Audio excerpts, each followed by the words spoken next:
Em nome do Pai, do Filho e do Espírito Santo. Amém. Inspirai ao Senhor as nossas ações e ajudai-nos a realizá-las, para que em vós comece e para vós termine tudo aquilo que fizermos, por Cristo Senhor nosso. Amém. Santa Maria, Mãe de Deus, rogai por nós. Em nome do Pai, e do Filho e do Espírito Santo. Amém.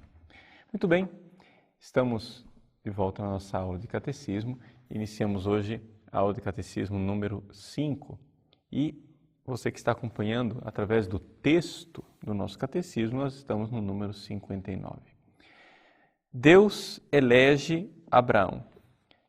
Nessa história do Antigo Testamento, o que é que há de novo? Qual é a novidade em Abraão? Vejam, se vocês forem olhar o livro do Gênesis, nos primeiros 11 capítulos, na verdade nós temos ali toda uma história da origem, né, do povo de Deus e, na verdade, a história realmente começa com Abraão. Com Abraão se dá algo de novo, de diferente.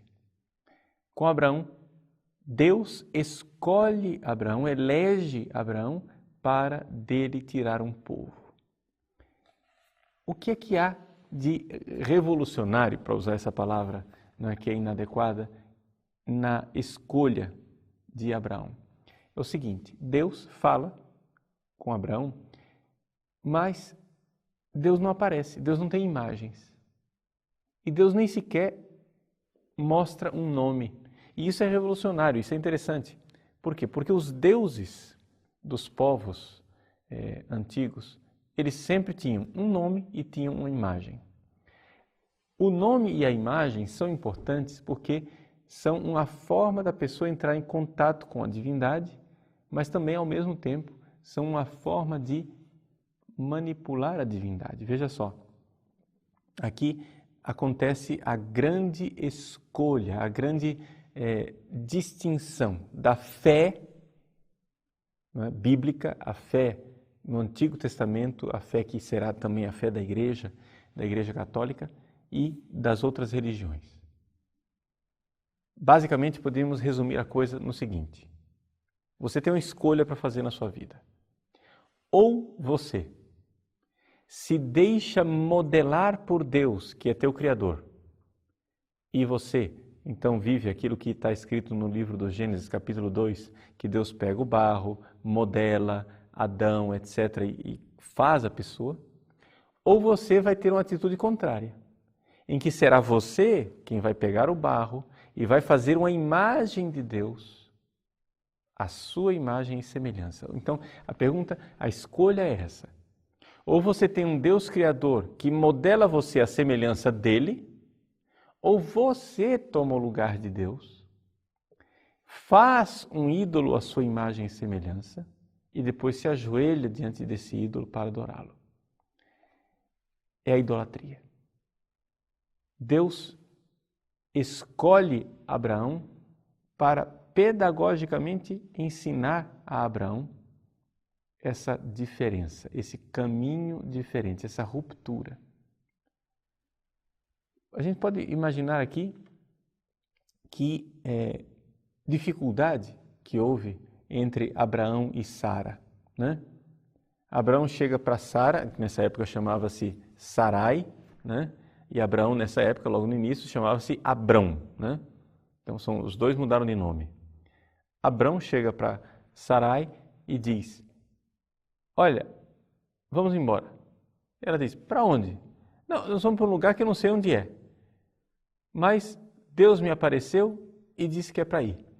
Mas que Deus é esse? Como é o nome dele? Não sei, não tem nome. E cadê a imagem dele? Também não sei. É interessante isso. Deus se revela para Abraão como um Deus da palavra. Ele não tem mais nada. Não tem imagem, não tem nome. O que ele tem é uma palavra, uma voz que se dirige a Abraão e diz: sai da tua terra. Esse sair da tua terra de Abraão é uma ruptura com o passado idolátrico, é uma ruptura com a religião que ele recebeu dos seus pais. Então poderíamos dizer aqui realmente existe algo de revolucionário em Abraão, não é? Ou seja, Abraão rompe com o seu passado, com o passado idolátrico. Esta revolução que acontece em Abraão, nós cristãos damos um nome diferente para ela. Chama-se conversão, uma metanoia, uma mudança de mentalidade. Abraão muda, ele sai. Esse sair da terra, né, é esta realidade do deslocamento, simboliza a conversão.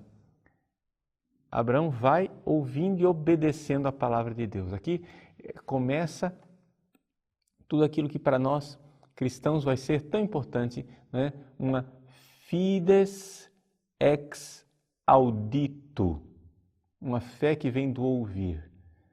Nosso Deus é um Deus da palavra, é um Deus que fala. É isso que diferencia o nosso Deus, que é um Deus vivo, dos deuses dos outros povos que são ídolos, que é um Deus morto, né? O Salmo 115 diz, eles têm boca, mas não falam. Esses deuses, essas estátuas, não são deuses verdadeiros. Eles têm boca, mas não falam. Nosso Deus, nós não temos imagem, nós não vemos a boca dele, mas ele fala. Ele tem uma palavra, a palavra dele me interpela, a palavra dele, né, me diz para onde ir. Então, é aqui que está a grande mudança. Abraão segue um Deus que não tem imagem. Abraão segue um Deus que não tem nome. Nós já entendemos por que é que esse Deus não pode ter imagem. Porque imagem significaria que eu confecciono Deus, a minha imagem e semelhança, não é? Mas por que é que esse Deus não pode ter nome? Não é? Bom, isso vai ficar mais claro posteriormente com o chamado de Moisés. Moisés, na sarça ardente, se encontra com Deus. Deus diz, olha, eu ouvi o clamor do meu povo, vim aqui salvá-lo. Agora vai lá e diz que Deus quer libertá-los. Moisés, muito espertinho, chega e diz, escuta, mas eles vão perguntar o seu nome, né? E Deus, então, dá um nome para Moisés que não é nome nenhum. Por quê? Porque o nome era uma forma de manipular a divindade. Se você sabia o nome do Deus, quando você invocasse aquele nome, ele viria. Está entendendo? Então é uma forma de você manipular Deus. Novamente, aquela mesma ideia. Eu manipulo o barro e faço a imagem, não é? Eu manipulo Deus quando eu digo o nome dele. Ou seja, eu coloco Deus dentro de um conceito, né? Deus começa a caber na minha cabeça. Eu tenho um nome, eu tenho um conceito de Deus. Então, Deus não dá nome nenhum para Moisés. O nome que Deus dá, não é? Na verdade, não é nome nenhum. Ele diz, eu sou aquele que sou. O que Deus está dizendo para Moisés, é que você não precisa ter um nome para me invocar e invocar a minha presença, porque eu já estou presente. Eu sou aquele que está aí presente no meio do povo. Eu já vim, fui eu quem desci. Fui eu quem tomei a iniciativa de vir salvar o povo. Não é? Então é aqui que acontece essa realidade de que o nome também de Deus não é pronunciável. No Novo Testamento, quando vier Jesus, essas duas realidades, a proibição da imagem e a proibição do nome, serão rompidas. Por quê? Porque aí não é o homem quem vai fazer uma imagem. É Deus quem vai tomar uma humanidade e vai se fazer homem. Não é o homem que vai dar um nome para Deus. É Deus quem vai dar o próprio nome para si com o nome Jesus, né? Yeshua, Deus salva, Deus Salvador. Então, é inútil os nossos irmãos protestantes ficarem agora pegando no pé dos católicos e dizendo que nós somos idólatras porque vocês fazem imagem. Bom, a proibição é uma proibição de fazer imagem e é uma proibição de dizer o nome em vão. Dizer o nome em vão é isso, é usar o nome de Deus, é pronunciar o nome de Deus de forma mágica, né, para invocar o nome de Deus. Chega a dizer, não, eu vou e pronuncio, aí eu estou obrigando Deus, usar Deus como uma feitiçaria. Né? Então, assim como era proibido fazer imagem, era proibido também pronunciar o nome de Deus assim. É proibido idolatrar e é proibido, ou seja, confeccionar um Deus à minha imagem e semelhança, e é proibido usar o nome de Deus como feitiçaria. Nós católicos não fazemos isso, não é? E se essa proibição de fazer imagem fosse tão determinante, então deveríamos também proibir as pessoas de invocar o nome de Jesus, não é? Então, não é simplesmente não fazer imagem, é não fazer imagem para idolatrar. Não é simplesmente não invocar o nome de Deus, é não invocar o nome de Deus como uma feitiçaria, como se isso fosse uma espécie de voodoo, um negócio assim, né? Um talismã, e que infelizmente, alguns pastores protestantes fazem isso. Se existe debilidade na Igreja Católica com relação ao uso de imagens, pessoas que usam a imagem de forma inadequada, existe debilidade na Igreja Protestante de pastores que usam o nome de Jesus como se fosse um talismã mágico, né? Forçando Jesus a fazer as coisas que eles querem. Então, não é exatamente assim que funciona a coisa. Então, o que está na proibição do mandamento de fazer imagem, pronunciar o nome em vão, é essa proibição de manipularmos a Deus, né? Manipularmos Deus. Pois bem, Abraão é revolucionário nesse sentido. É o Deus que se dirige a Abraão e manda para fora do seu país, diz aqui no número 59, da sua parentela, de sua casa. Então ali, no início do capítulo 12, né, de Gênesis, começa uma nova história. Vira-se a página e ali começa a história do povo de Deus. E vai fazer dele não somente Abrão, mas Abraham, pai de muitos povos. Né? Ab é pai, Am é povo. Abraham é o pai de um povo. Né? Quando você põe Avraham, você diz pai de uma multidão de nações. Então isso significa que desde o início do chamado de Abraão, já Deus tinha no horizonte a igreja. Por quê? Porque não ia ficar só no povo de Israel. Abraão ia ser pai de muitas nações.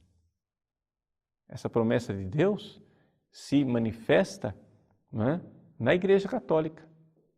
Por isso nós podemos dizer com toda clareza, com toda tranquilidade, a igreja é o novo Israel. E o antigo Israel, né, o povo do Antigo Testamento, era o início, era o povo da promessa, mas agora nós estamos na promessa, de alguma forma, realizada em Jesus Cristo. Não é? É interessante nós recordarmos, né, no número 61, que os patriarcas e os profetas, bem como outras personalidades do Antigo Testamento, foram e serão sempre venerados como santos em todas as tradições litúrgicas da Igreja. Então, Abraão, Moisés são venerados como santos, Davi, não é? Agora, existe uma nuance que é interessante da língua portuguesa que eu gostaria de ensinar para vocês, porque é uma coisa que está meio esquecida. Se você for verificar lá na gramática do professor Napoleão Mendes de Almeida, ele expressa com muita clareza uma tradição da língua portuguesa que é o seguinte: os santos do Antigo Testamento, quando recebem o título de santo, eles recebem o título com a forma completa, a palavra santo, S-A-N-T-O. E não tem aquela forma apocopada, ou seja, uma forma menorzinha, abreviada, que é a forma são. Né? Então, qual é a regra geral da língua portuguesa? A regra geral da língua portuguesa é que, quando o nome do santo começa com vogal, nós usamos a forma completa. Então, é Santo Antônio, Santo Antão. Né? Mas, quando se tem uma consoante, é São Paulo, São Pedro. Vogal, Santo André. Né? Então, essa é a regra geral. No Antigo Testamento, essa regra cai e se usa santo para todos os nomes. Então, eu digo Santo Abraão, que seria normal, começa com vogal, não é? Mas eu digo Santo Moisés e não São Moisés. Está entendendo? Eu digo Santo Davi e não São Davi. Então, os santos do Antigo Testamento recebem esse título de santo com a forma completa e não apocopada. Essa é a tradição da língua portuguesa. Além do mais, existe uma exceção no Novo Testamento, que é Santo Tomás de Aquino. A gente não diz São Tomás, mas Santo Tomás de Aquino, por uma deferência a ele, por ele ser um santo, grande teólogo, né? O Dr. Angélicos. Então a igreja venera tanto esse santo que nós damos o nome a ele de Santo Tomás e não São Tomás. Essa é a tradição que está um pouco esquecida, né? Você encontra em vários livros, pessoal, São Tomás, São Tomás, São Tomás, São Tomás. Não é. É Santo Tomás de Aquino. Podem ver que nos meus livros eu insisto em escrever Santo Tomás e não São Tomás. Muito bem. Deus forma o seu povo Israel. Está escrito aqui no número 62. Depois dos patriarcas, Deus formou Israel como seu povo, salvando-o da escravidão do Egito. Este êxodo, essa salvação, não é, da escravidão do Egito, ela é uma escravidão simbólica que nos recordará a grande Páscoa, né, que Jesus irá fazer. Ou seja, Moisés conduz o povo que sai da escravidão do faraó através das águas do Mar Vermelho para uma peregrinação no deserto e finalmente chegar na Terra Prometida. Nós cristãos relemos isso analogicamente, dizendo que o diabo, Satanás, era o faraó, nós éramos escravos de Satanás, fomos libertados por Jesus através das águas do batismo, não as águas do Mar Vermelho, mas agora as águas do batismo, e peregrinamos nesse mundo, é o tempo da igreja. Os 40 anos de peregrinação do povo de Deus no deserto simbolizam, né, a peregrinação da igreja nesse mundo, essa luta contínua da igreja. Então, todas as vezes que nós, por exemplo, começamos a celebrar a Quaresma, quando nós temos o tempo da Quaresma, no tempo da Quaresma nós temos aí uma alusão, um tempo forte, liturgicamente falando, em que nós nos recordamos de que, no fundo, é esse o estado da igreja, o estado de peregrino nessa terra, né? O estado de viatores, é o homem caminhante, o homem peregrino. Então, ver o povo de Deus que caminha no deserto é ver como nós, de fato, pertencemos, né, a esta realidade. Quando nós celebramos a nossa Páscoa, nós celebramos a salvação que veio a nós através do Cristo que nos salvou na noite de Páscoa. Nós lembramos aquela noite da primeira Páscoa, em que o primogênito morria, né? O primogênito de Maria também morrerá. O primogênito dos egípcios morreu. Para que os primogênitos de Israel não morressem, o que é que se pediu? Que se imolasse um cordeiro, né? O cordeiro pascal, que era imolado, e o sangue foi aspergido então no portal das casas, para que o anjo exterminador, quando passasse, visse aquele sangue. Então, Jesus é o cordeiro pascal, né? Cristo, nossa Páscoa, foi imolado. Ele é o cordeiro pascal, com o seu sangue nós somos aspergidos e somos poupados do anjo exterminador. Todos os anos o povo de Israel celebra a sua Páscoa recordando aqueles eventos do Êxodo, em que o povo foi salvo da escravidão do Egito. Nós cristãos também. Interessante que no filme do Mel Gibson, né, quando se inicia toda a paixão de Cristo, quando Jesus é golpeado por um dos soldados do sumo sacerdote, lá no Horto das Oliveiras, Maria acorda assustada, né? E ela, então, assustada, acorda, Maria Madalena está com ela e tem aquele diálogo, uma pergunta: por que esta noite é diferente de todas as outras? E então tem aquela resposta em hebraico, né? Porque nós éramos escravos no Egito e o Senhor nos salvou. É a noite de Páscoa, né? A pergunta que todos os anos a criança faz para os pais na celebração da Páscoa. Ma nishtana halayla hazeh michol haleilot, em hebraico, né? Isso é cantado, inclusive, né, no Seder, na narrativa da Páscoa. Por que esta noite é tão diferente de todas as outras noites? Porque nós éramos escravos no Egito e o Senhor nos libertou. Colocar essa frase na boca de Nossa Senhora ali é interessantíssimo, porque a Maya Morgenstern, que foi a atriz que fez o papel da Virgem Maria, ela é judia praticante, judia devota. E foi uma sugestão dela para o Mel Gibson de colocar essa frase ali. Porque é uma frase que é tirada da liturgia hebraica. Naquela noite de Páscoa, na noite em que fomos salvos. Por que esta noite é diferente? Essa noite é diferente porque nós éramos escravos e o Senhor nos salvou, né? Vamos recordar que é a noite em que Jesus celebrou a última ceia, né? Celebrou a última ceia, que seria aquela ceia em que se fazia essa pergunta: por que esta noite é diferente de todas as noites?